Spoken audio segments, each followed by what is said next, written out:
ईश्वर की खोज। ईश्वर पृथ्वी पर भ्रमण कर रहे थे कि उन्हें दूर से शैतान आता हुआ दिखा। शैतान ने दूर से ही ईश्वर को पहचान लिया और तुरंत सड़क किनारे की झाड़ियों में जा छिपा। ईश्वर मुस्कुराते हुए आगे बढ़े और सोचने लगे कि जब पृथ्वी पर शैतान मुझे पहचान लेता है तो यहाँ दूसरे सभी लोग भी मुझे पहचान लेते होंगे। ईश्वर आगे बढ़े तो उन्हें एक भक्त मिला और वह ईश्वर को पहचान नहीं पाया। तब ईश्वर ने पूछा, कहो भाई, कहाँ जा रहे हो? भक्त बोला, मैं ईश्वर की खोज में जा रहा हूँ। यह सुन ईश्वर ने पूछा, यदि तुम्हें राह में ईश्वर दिख जाएंगे तो क्या तुम उन्हें पहचान लोगे? भक्त ने कहा, मैं उनको पहचानता तो नहीं हूँ, पर उनकी कीमत वस्त्र आभूषणों से उन्हें अवश्य पहचान लूँगा। ठीक है, तुम अपनी तलाश जारी रखो। यह कहकर ईश्वर आगे चल पड़े। कुछ समय बाद उन्हें एक आस्तिक आता नजर आया। वह ईश्वर को न पहचान सका तो ईश्वर ने उससे पूछा कि वह कहाँ जा रहा था। आस्तिक ने कहा कि वह अपनी आत्मा की खोज में है। ईश्वर ने उससे प्रश्न किया, तुम्हारी आत्मा तो तुम्हारे ही अंतः में है, वह बाहर कैसे मिल पावेगी?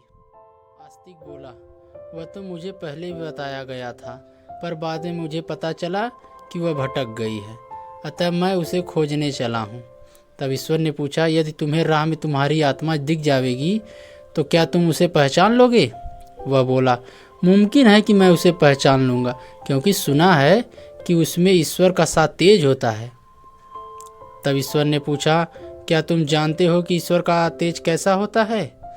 वह बोला, ईश्वर का तेज शुद्ध सोने जैसा होता है। ठीक है, तुम अपनी तलाश जारी रखो। यह कहकर ईश्वर आगे चल पड़े।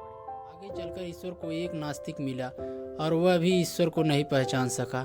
ईश्वर के पूछने पर उसने बताया कि वह स्वयं की खोज में निकला है।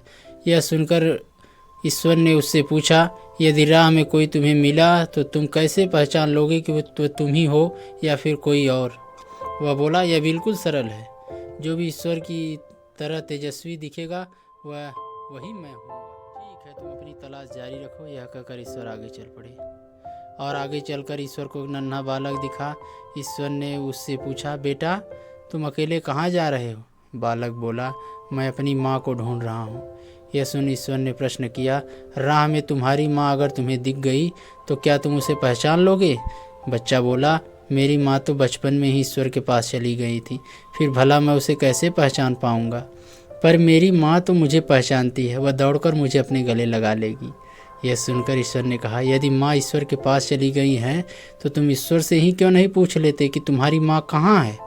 बालक बोला, ईश्वर क्या बतावेगा, उसे मेरी फिक्र होती तो वह खुद ही मेरी माँ को मेरे पास भेज देता। मैं ईश्वर को ढूंढने में अपना समय क्यों बर्बाद करूं? यह सुन ईश्वर ने कहा, बेटा, क्या तुम मुझे नहीं पहचानते? मैं ईश्वर हूँ। तब बच्चा बोला, तुम ईश्वर नहीं हो। यदि तुम ईश्वर होते तो मेरा समय इस तरह बर्बाद नहीं करते। ईश्वर दयालु होता है, वह तुम्हारे समान निष्ठुर नहीं होता। वह मेरी माँ को अपने साथ लेकर ही मेरे सामने आता। यह सुनकर ईश्वर को